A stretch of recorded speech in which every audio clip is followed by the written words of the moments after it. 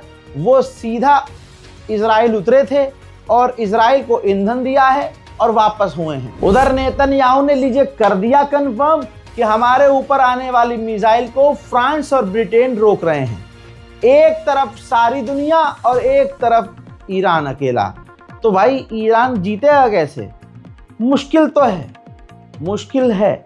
ऐसे में ईरान को अपनी चालाकी दिखानी चाहिए या फिर समझदारी से सीज़फायर करके अपने आम लोगों को बचाना चाहिए, क्योंकि सामने वाला हैवान है वो सिविलियंस पर हमला करना शुरू कर चुका है। अब इजराइल ने एक वीडियो जारी किया कि हमने ईरान के F-14 टॉमकैट पुराने ज़माने का 2 फाइटर जेट तबाह कर दिया है। लेकिन इजरायली मीडिया ने दावा किया है कि ईरान ने इसे डमी के तौर पर एयरपोर्ट के बाहर ही सजा कर रखा हुआ था। इसको तबाह करके इजराइल का कोई फायदा नहीं हुआ है। इजराइल ने मशहद एयरपोर्ट पर, यह सैटेलाइट इमेज देखिए, मशहद एयरपोर्ट पर दोबारा हमला करके नुकसान पहुंचाया है। इजराइल की फौज ने कंफर्म किया है कि हमने ईरान के 33% मिसाइल लॉन्चर्स को तबाह कर दिया है। ये बयान सुनना जरूरी है, सुनिए। עכשיו ניתן לומר שהשגנו עליונות אווירית מלאה בשמי טהרן. אנחנו תוקפים בזמן אמת חוליות איראניות שמשגרות טילים לעבר מדינת ישראל, וגם לעבר מטוסינו. יכולות סגירת המעגל שראינו עד עכשיו בעזה, בלבנון ובאיו"ש, קורות עכשיו גם באיראן. वहीं कई सारे डिफेंस सिस्टम को ईरान के तबाह इजराइल ने किया। अब एक ईरान का डिफेंस सिस्टम जिसे इजराइल ने हमला करके तबाह किया, तो डिफेंस सिस्टम तो तबाह हुआ, लेकिन डिफेंस सिस्टम के अंदर जो मिसाइल थी वो चकरा कर दूसरे ही ईरान के इलाके में जाकर गिर गई। ये है वीडियो।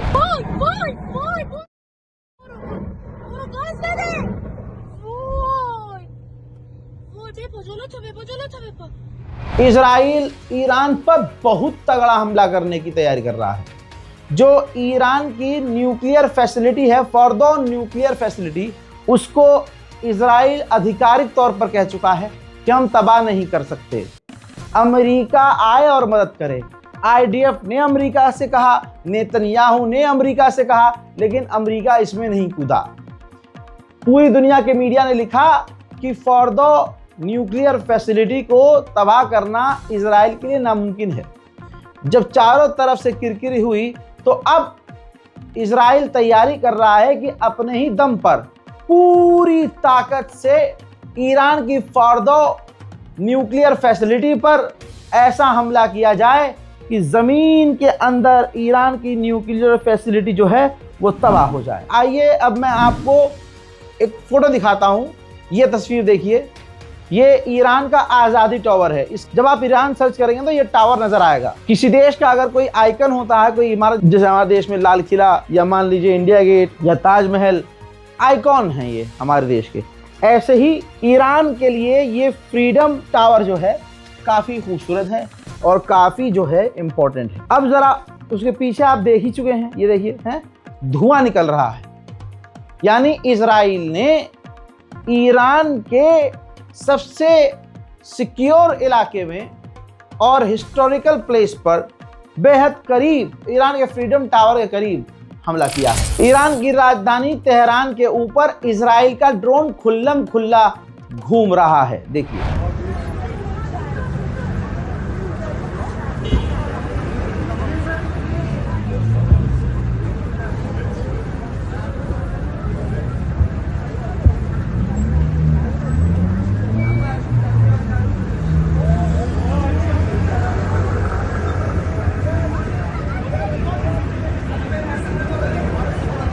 वहीं पूरा दिन इजराइल ने ईरान पर, खासकर तेहरान पर खतरनाक हमला किया। एक मंजर दिखाना चाहूंगा।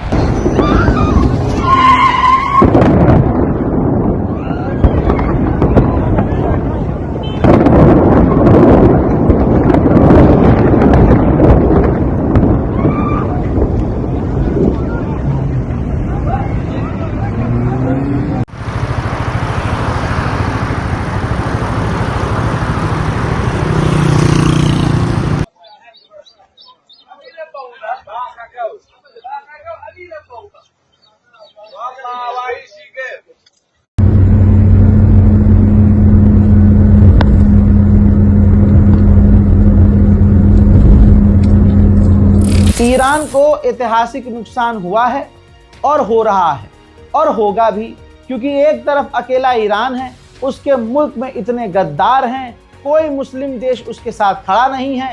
एक अकेला बेचारा कब तक, कहां तक लड़ेगा। बहरहाल फिलहाल की रिपोर्ट में इतना ही। जल्द लौट रहा हूं और भी बड़ी जानकारियों के साथ। तब तक के लिए जय हिंद।